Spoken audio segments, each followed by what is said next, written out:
Hello and welcome to The Road to Net Zero, a podcast from the Advanced Propulsion Centre.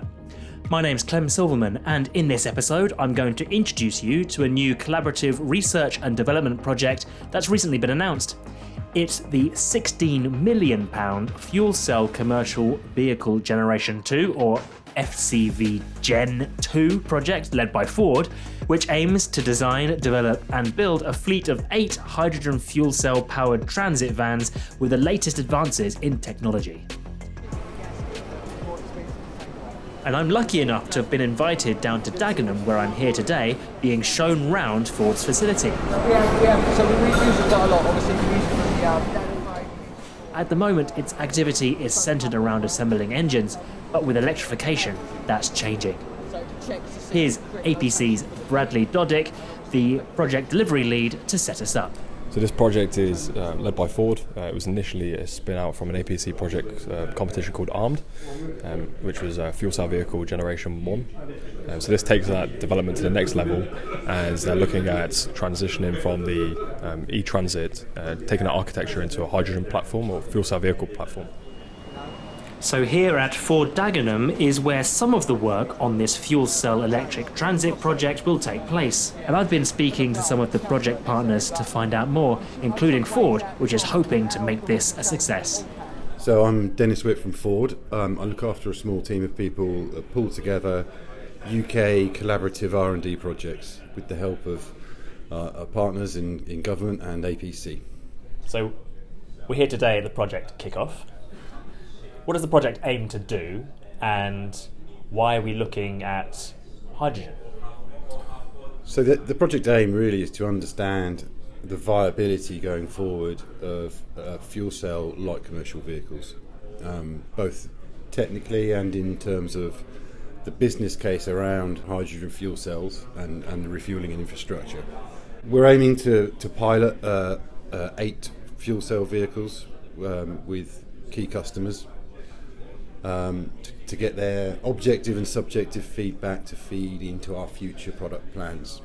We've chosen hydrogen fuel cell as against another competing technologies, really because we think it offers the biggest opportunity going forward as a competitor to battery electric vehicles. Obviously there are a lot of solutions for zero emission technologies out there. Yep. Hydrogen fuel cells is one of them. What are you hoping to do in this project to test that theory, and what role does the plant here at Dagenham going to play?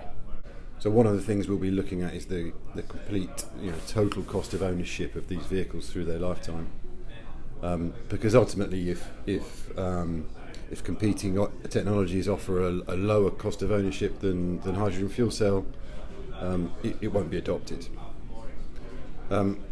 We're in Dagenham because Dagenham represents a unique opportunity to scale up from a small fleet trial into a larger, low volume programme if the business case shows a positive return. That was Dennis Witt explaining from Ford's perspective what the project hopes to achieve. Ford's the lead partner. Let's hear now from other members of the consortium. We've got SMEs and 2 other multinationals involved. They are Cygnet Texkimp, Cammotive and Viritech, as well as grocers Ocado and energy giant BP, who all have a role to play in developing this technology. My name's Chris Hubel, I'm Head of Engineering at Viritech. And so what's your role on this project with Viritech?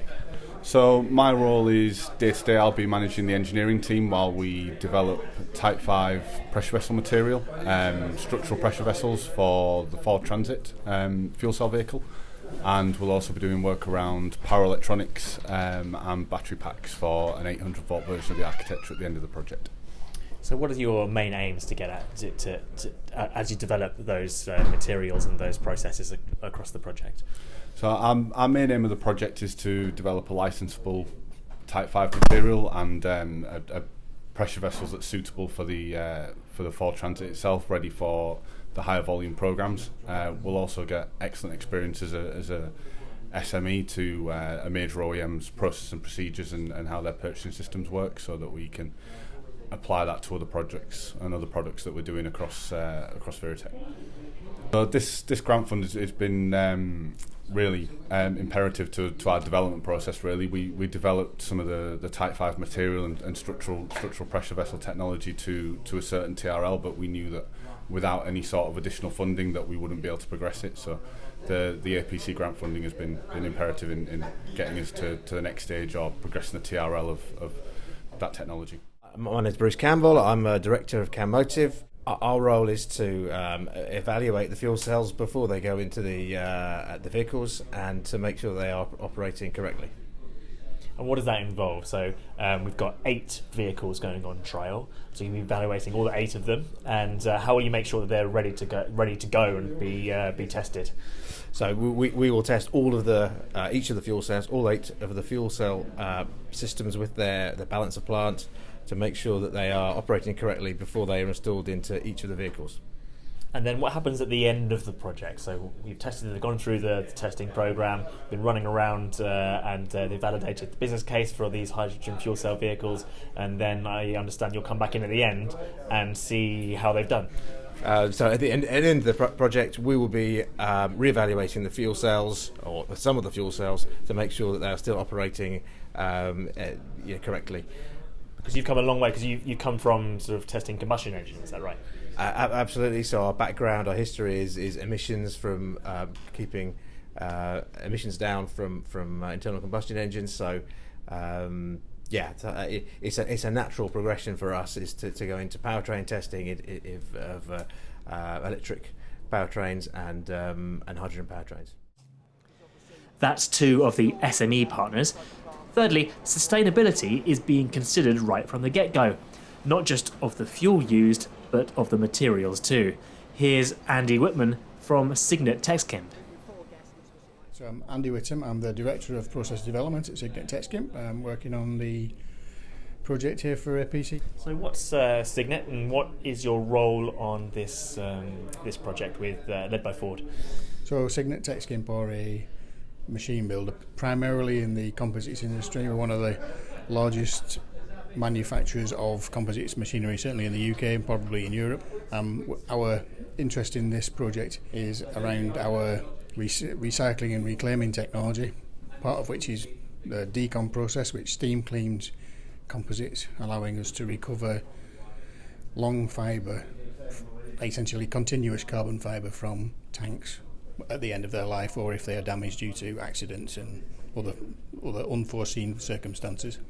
So that's really important, isn't it? You're actually sort of looking ahead to the end of the life of these storage tanks and building in the sustainable element of it. And what impact might that technology have for the rest of the industry and as this emerging use of hydrogen for fuel cells, also maybe for combustion as well, expands? So one of the things that the automotive industry has is a capacity to make a great deal of things worldwide. That's relatively unusual for composites. It's also one of the areas we're hoping to develop.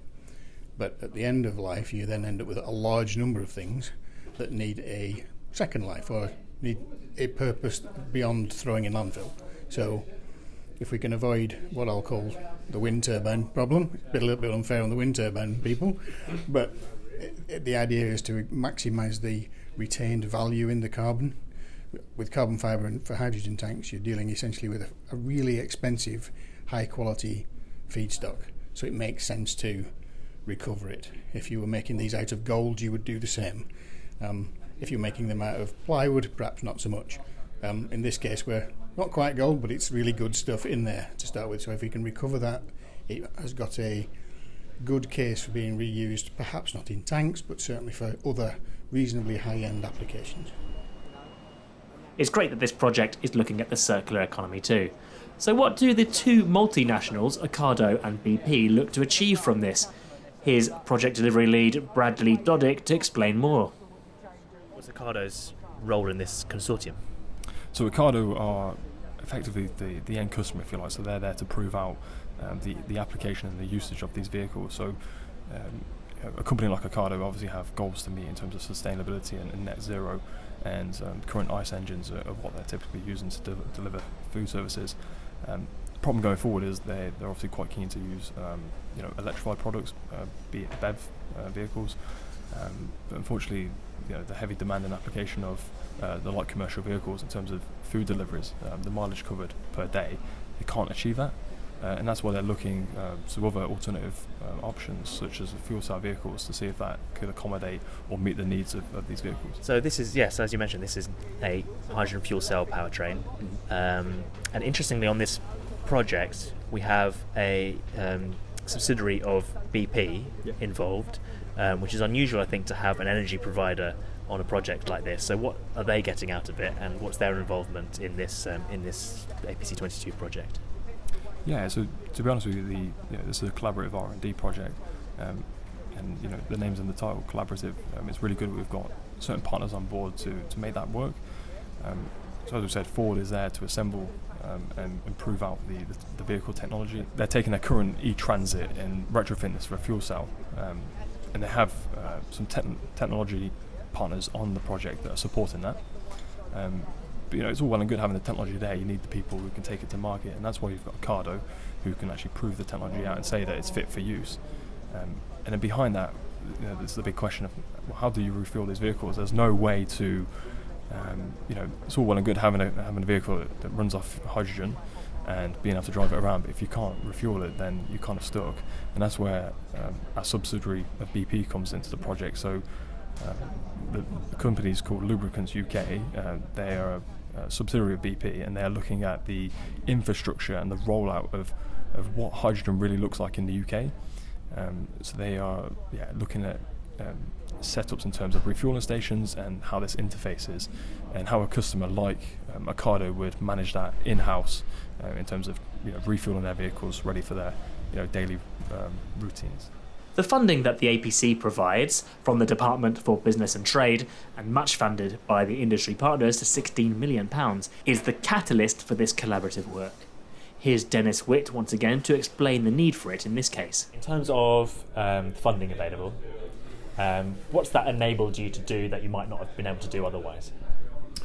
Well, the funding is actually essential for this project. We would never have got it off the ground without the help of APC in terms of funding, and that's just from a Ford perspective.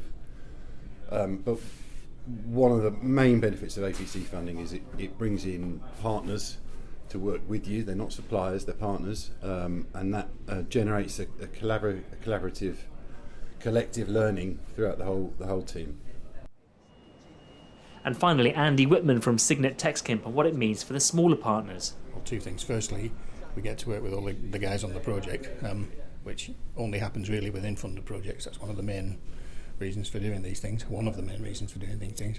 But financially, certainly it's going to help immeasurably for an SME. We are 70 people to invest in a timely manner in the efficiency of the recycling system, essentially so we can prove that it's worth doing. If you spend £50 to recover 30, it's never going to happen, even if it's the best thing for the environment.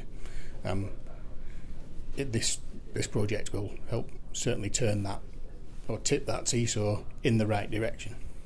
Yeah, perfect. Thank you very much. That's it from here at Ford Dagenham. Thanks to everyone I've spoken today, and thank you for listening to this episode of The Road to Net Zero. For more information about our collaborative research and development projects, please visit our website and stay tuned for more.